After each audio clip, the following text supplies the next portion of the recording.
రాష్ట్రం pharma manufacturing హబ్గా ఎదుగుతోందని IT పరిశ్రమల శాఖ మంత్రి దుద్దిళ్ల శ్రీధరబాబు వెల్లడించారు.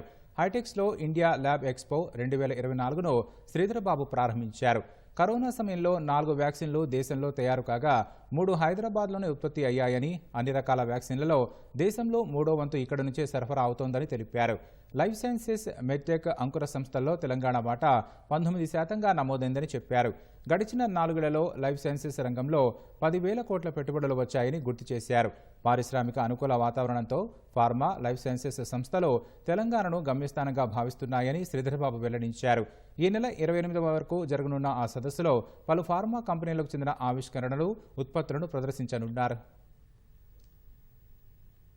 యావత్ ప్రపంచంలోనే ఫార్మా ఇండస్ట్రీ గత 30-40 సంవత్సరాల నుంచి ఇక్కడ మనం ఏర్పాటు చేసిన ఒక మంచి ఫార్మా పరిశ్రమల వాతావరణానికి అనుగుణంగా ఇంకా పెద్ద ఎత్తున ముందుకు తీసుకెళ్లే ప్రయత్నం మా ప్రభుత్వం చేస్తా ఉన్న తరుణంలో మీరందరూ కూడా భాగస్వాములను కావాలని మేము వారికి పిలుపునివ్వటం జరిగింది. ప్రపంచ దేశాలకు కావాల్సిన అవసరాలను ఇక్కడి నుంచే మరి తయారు చేయటం, ఈరోజు దాన్ని ఇంకా 50% వరకు కూడా తీసుకెళ్లాలని యోచన, ఒక ఆలోచన, ఒక ప్రణాళిక సిద్ధం చేసుకొని కేవలం పెద్ద పరిశ్రమలే కాదు, చిన్న పరిశ్రమలు, సూక్ష్మ పరిశ్రమలు, మధ్యతర పరిశ్రమలను కూడా పెద్ద ఎత్తున ప్రోత్సాహం చేయాలనే సంకల్పంతో పోతా ఉన్నాం.